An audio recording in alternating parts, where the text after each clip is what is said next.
let me take you to paragraph 12 of your affidavit, where you describe, in your view, the PP's leadership style, and you say she was authoritarian.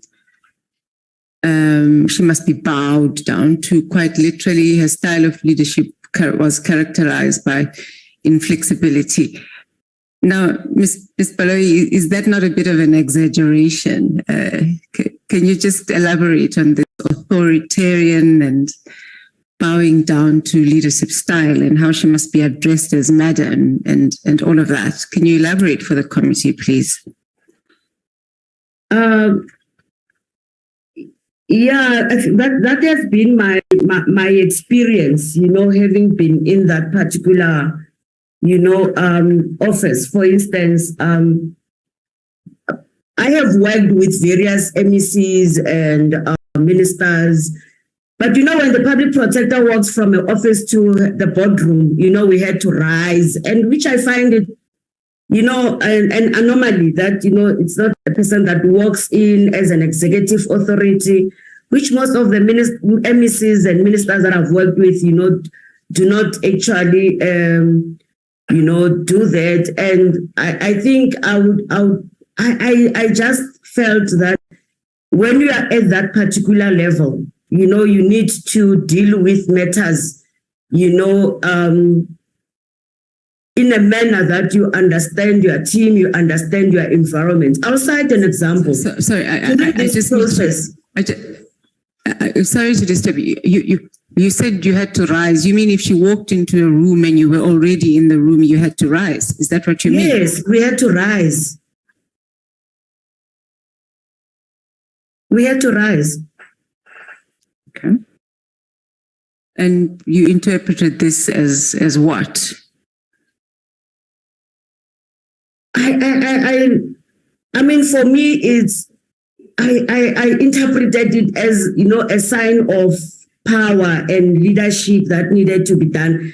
I mean, it's not somebody that is walking maybe some few meters, but it's just few steps. You just open a door and come into that boardroom. It's just a step, 2 or 3 steps, but we'll just have to rise. And I find it, out of the ordinary. And when I ask colleagues why are we doing that, and they say that this is how it needs to be done.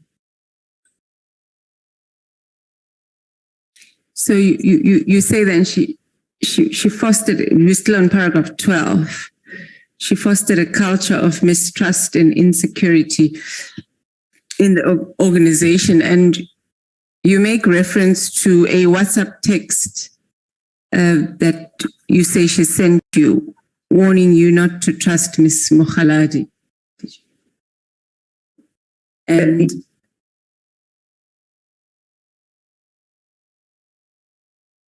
is this the text you're talking about?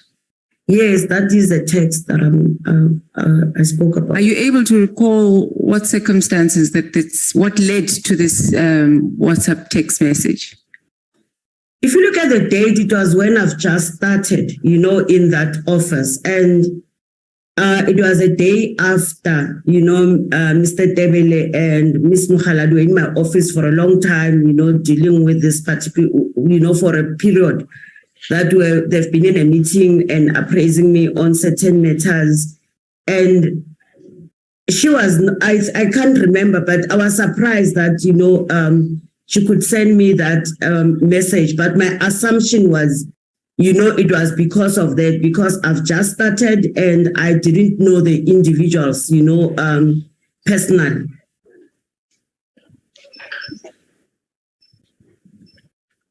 Right.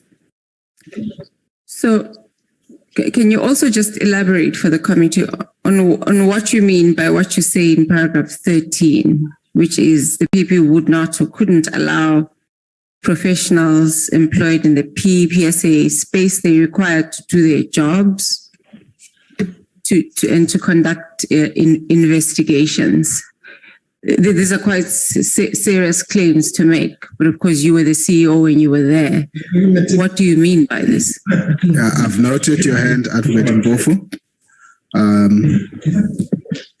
I'm sorry, Chair, I thought I was muted. Thank you. Please respond, Ms. Baloyi.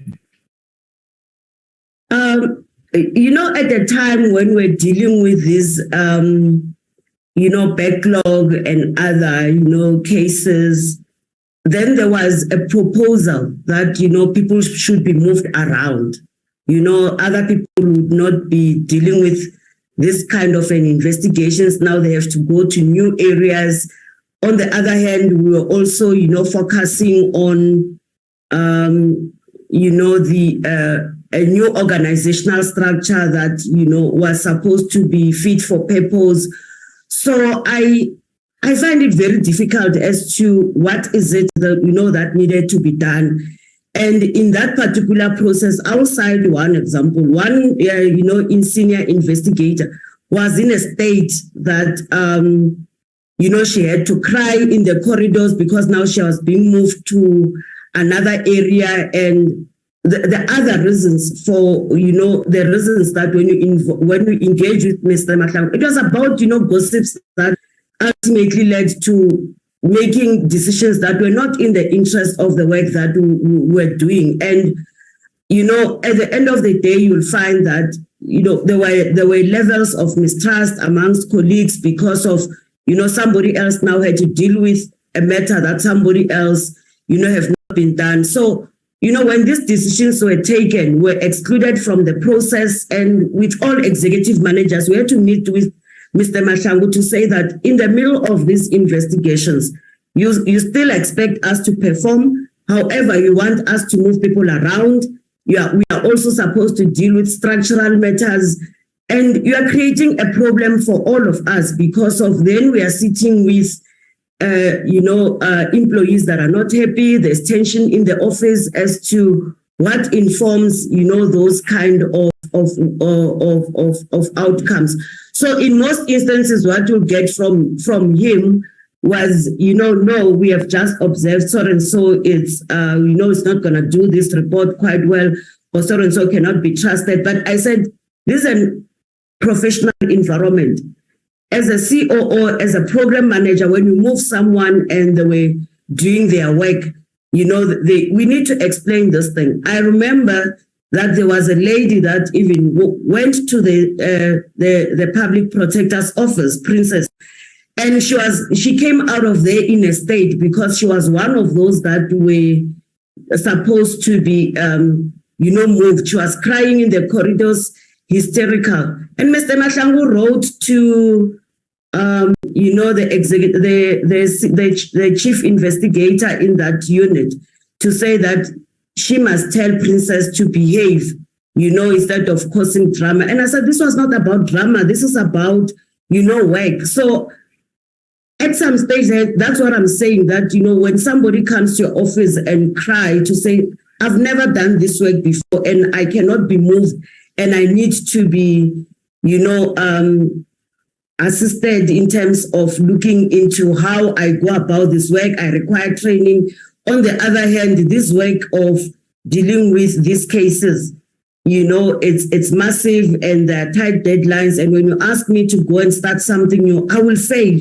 So this was the kind of an environment that, decisions were taken in a manner that I believed that it was not in the interest of the organization, because you can't just give somebody who is not fit to do or to actually execute certain responsibilities, and start with a case that has got clear deadlines. So for me, it was the lack of appreciation of professionalism and looking into what are the strengths and weaknesses of this team, how we can help them. And if we do that, what are the risks, of not doing that? So for me, it was about moving people and we don't care. They're going to start and do that work. And I felt that, that environment, it was not right in terms of taking decisions that affect people, because these are the people that are the engine of the core mandate of that particular office. Okay.